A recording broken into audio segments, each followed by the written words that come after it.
Hi, boys and girls. We are continuing with lesson 6 and we are ready for some new spelling words. You should have downloaded a PDF from, it's actually activity book page 1.6. It's the same form we used for our last set of words. So we are going to get started.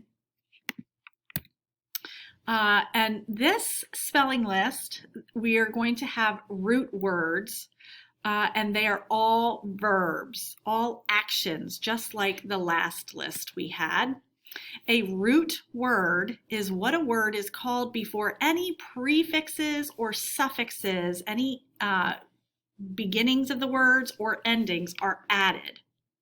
So when we have the word unfinished, finish is the root word. It's the word we start with. Un is a prefix. Pre means before, so it comes before the root word. And suffix means after. It comes after the word. So let's get started with our root words for this week. Please use your very best handwriting.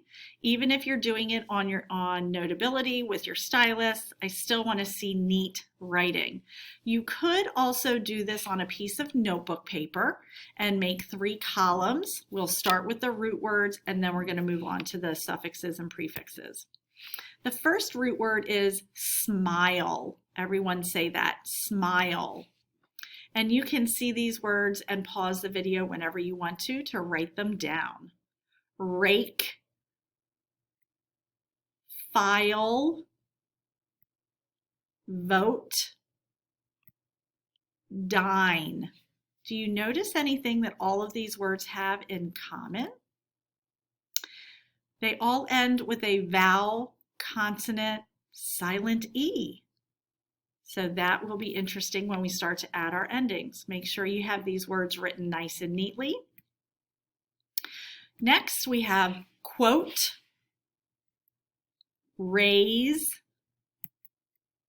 tire, translate, prepare.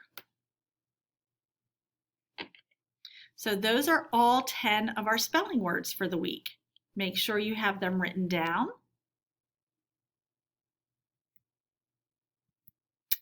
So now we're going to complete the rest of the chart, the table, by adding the suffixes ed and ing to each of our root words.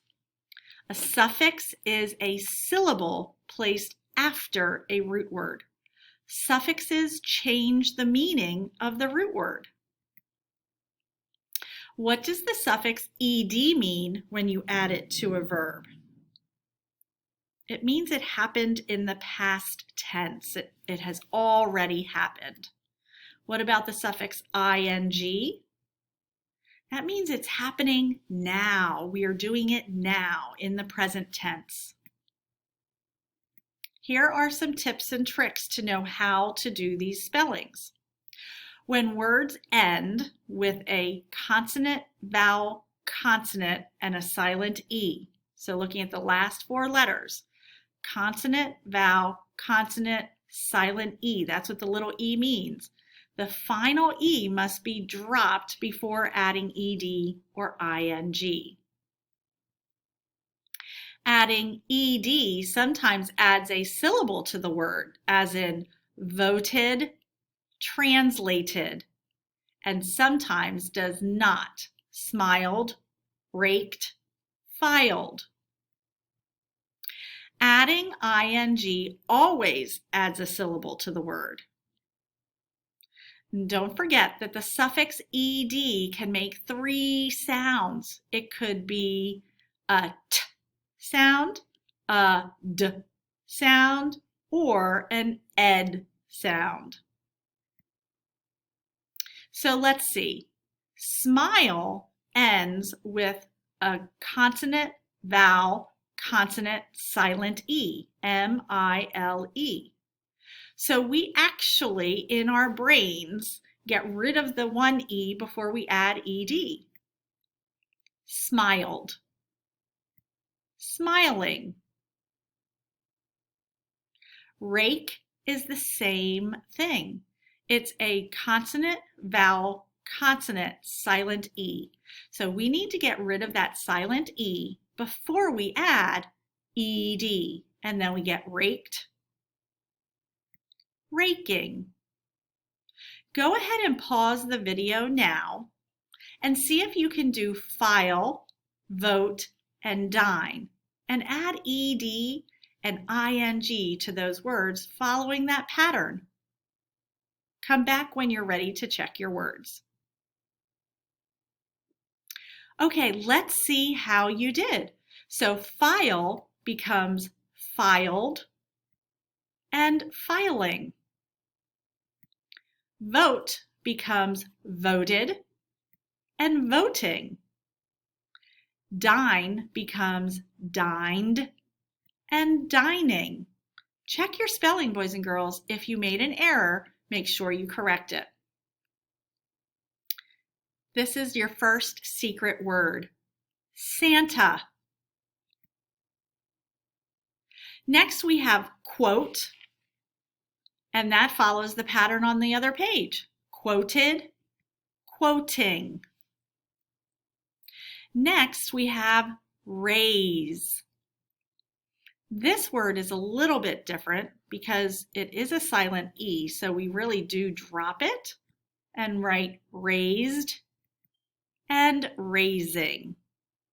But this has a vowel, consonant, silent E. The last three follow the same rule we started with. They are consonant, vowel, consonant, silent E. So tired, tiring. Go ahead and see if you can do translate and prepare, and then come back and check your work. We have translated and translating. Prepared, preparing. Check your work and make sure your spellings are all correct. Challenge words are words that are used often but don't follow regular spelling patterns. So read these sentences. An amphibian does not eat when it is hibernating. The cookies are done. So your challenge words for this week are does, done. They don't follow any rules that we know to help us read those words. We just have to remember them. Boys and girls, make sure all of your spelling words are spelled correctly, and make sure that you submit your page with your spelling words, whether it's the activity book page, or download that you did, or a piece of notebook paper. And I look forward to seeing your work.